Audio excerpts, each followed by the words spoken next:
महाराष्ट्रातील ज्येष्ठ विचारवंत स्वामी रामानंद तीर्थ मराठवाडा विद्यापीठ नांदेडचे संस्थापक कुलगुरू आणि राज्यसभेचे माजी खासदार, 80 पुस्तकांचे ग्रंथलेखक म्हणून ज्यांचा उल्लेख केला जातो ते सिद्धहस्त लेखक आणि केवळ मराठवाड्यातील आणि महाराष्ट्रातील नव्हे तर संपूर्ण भारत देशातील एक प्रखर तेजस्वी विचारवंत व्यक्तिमत्व परमादरणीय स्वर्गीय डॉक्टर जनार्दन वाघमारे सर यांचं दुःखद निधन झालं।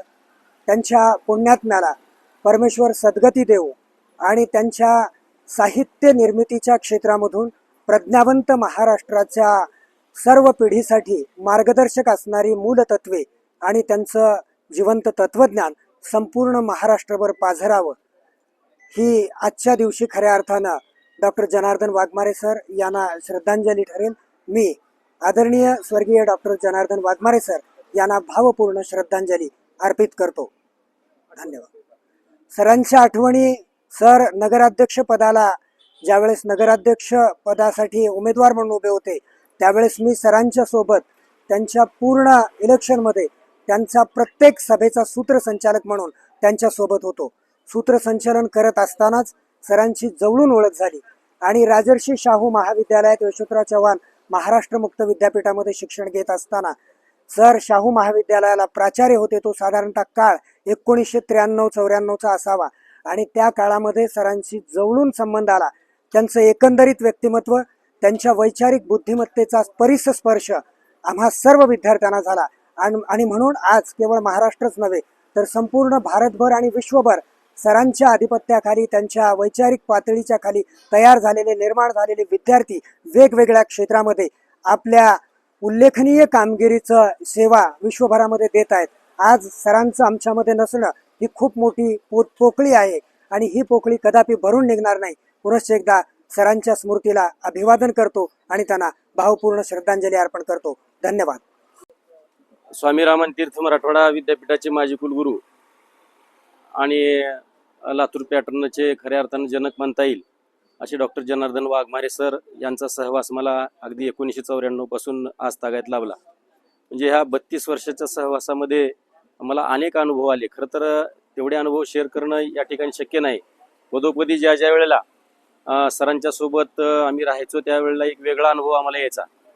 मग मी यशवंतराव चव्हाण प्रतिष्ठानवर गेल्या 13 वर्षापासून आहे। गेल्या 13 वर्षापासून यशवंतराव चव्हाण प्रतिष्ठानमध्ये काम करत असताना सरांचे विविध अनुभव आले। त्यांच्याकडून एक संयम कसा असतो, एखाद्या कुठल्या गोष्टीला फेस कसं करावं लागतं, लेखकानं कशा पद्धतीने लेखणी चालवायला पाहिजे, वक्ता कशा पद्धतीनं पाहिजे, कुठला एखादा कार्यक्रम जर अनसक्सेस जर होत असेल तर त्याला घाबरून न जाता कशा पद्धतीने सक्सेस करायला पाहिजे, हे सगळे धडे जे आहेत ते सरांकडून मला शिकता आले। एक महत्त्वाची गोष्ट तुम्हाला मी सांगतो की ज्यावेळेला हैदराबाद मुक्तीसंग्रामाच्या अनुषंगानं सरांकडं मी बसायचो आणि मला असं वाटायचं की हैदराबाद मुक्ती लढा हा त्यांनी स्वतः ते लहान असताना त्यांनी पाहिलेला आहे आणि या ठिकाणी कासिम रजवी होते। कासिम रजवीच्या मुलांचे ते वर्गमित्र होते। तर ते सांगायचे हैदराबाद मुक्ती लढा हे आम्ही पाहिलेला आहे आणि तो लढा त्यांनी स्वतः लिहावा अशा पद्धतीचा मी त्यांना आग्रह केला, त्यांनी लिहून ठेवला।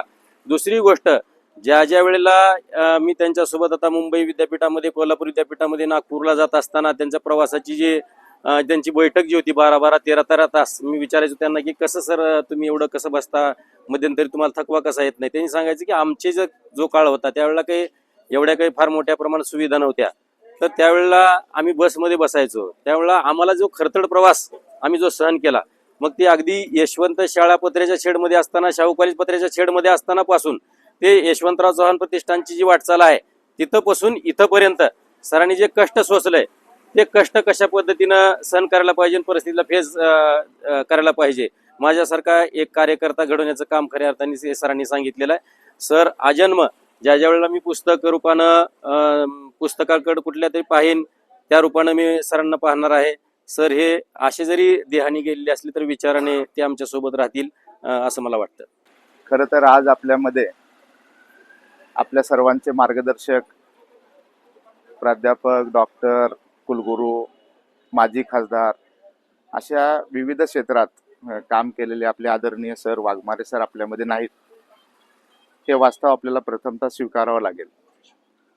खरं तर सरांसारखं हे उत्तुंग असं व्यक्तिमत्व तुमच्या माझ्या जीवनाला स्पर्श करून गेलेला आहे. म्हणजे काम करत असताना आपल्याला अनेक प्रकारची ऊर्जा देण्याचं काम सरांनी सातत्याने केलेलं आहे. मी निराधार वंचित मुलांसाठी एक प्रकल्प राबवतो आणि तिथे मुलांच्या श्रमातून आम्ही एक मुलींचं वसतिगृह त्या ठिकाणी बांधलं. त्याच्या उद्घाटनासाठी मी सरांना विनंती केली की सर म्हणलं याचं उद्घाटन तुमच्या हस्ते व्हावं अशी माझी इच्छा आहे. आणि सरांना त्या श्रमावर आधारित असणाऱ्या वसतिगृहाच्या उद्घाटनासंदर्भात बोललो.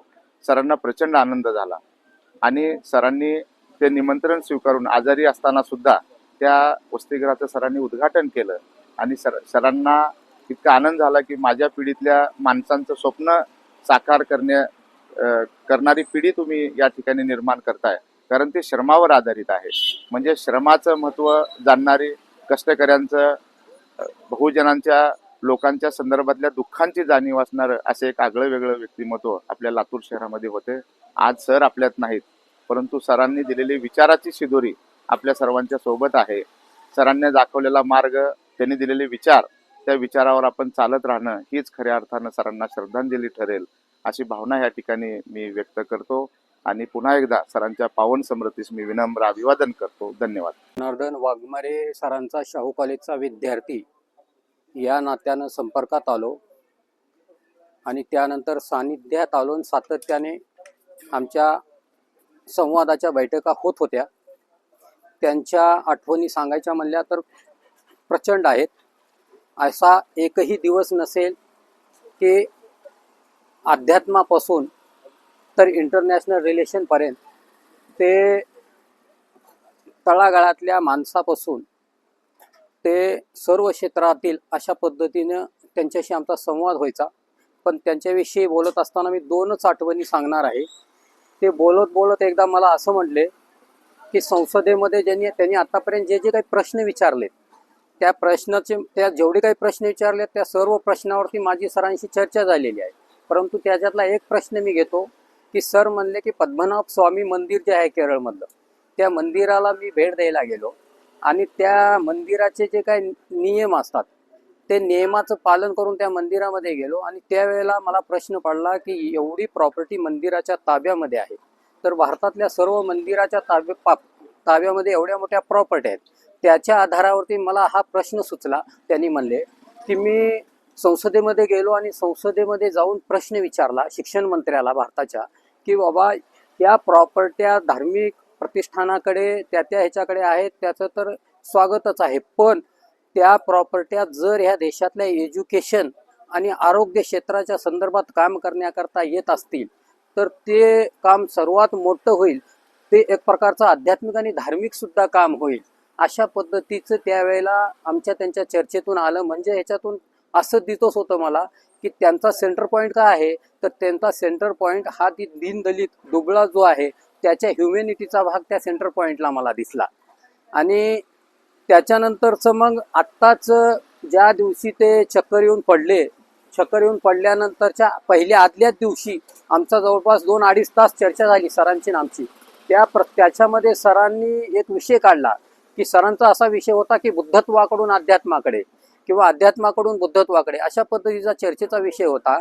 मग आम्ही म्हणलं की सरांना म्हणलं की बाबा बुद्ध या पद्धतीनं ज्ञानाच्या पातळीवर, अनुभवाच्या पातळीवर बुद्धत्वानी जे काही मानवी जीवनाच्या संदर्भात मांडणी केली, तर त्यानंतर श्रद्धा या आधाराला तुम्ही कोणत्या पद्धतीनं बघता अशी पुन्हा चर्चा आमची निघायला लागली. आणि त्यांनी सांगितलं की बुद्धीला ज्या काही मर्यादा असतात आणि त्या बुद्धीच्या मर्यादांना सुद्धा, बुद्धी ज्या पातळीवर विचाराच्या पातळीवरती चालते त्या पातळीवर चालत असताना सुद्धा विचाराला सुद्धा पुढल्या विचारापर्यंत पोहोचण्याकरता एक श्रद्धा ठेवावी लागते.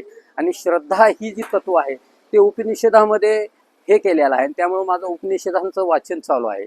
अशा पद्धतीने बुद्धत्वाकडून उपनिषदाकडे, उपनिषदाकडून बुद्धत्वाकडे या पद्धतीनं समग्र आध्यात्मिक जे काय मांडणी सरत करत होते. आणि सरांचं साधं एक वाक्य होतं की ते म्हणायचे की आत्मा की जो अंतर जगत में जो यात्रा होती है वो विज्ञान कहलाता है और बाहर जगत की जो यात्रा होती है वो विज्ञान कहलाता है और अंतर जगत में जो यात्रा होती है वो अध्यात्म कहलाते है. अशा पद्धतीनं सर म्हणजे असे आम्हाला हजारो म्हणजे लाखो असे अनुभव आहेत की त्या प्रत्येक वेळेला आम्ही प्रत्येक विषयावरती असा विषय नाही की ज्या विषयावरती चर्चा झालेली नाही.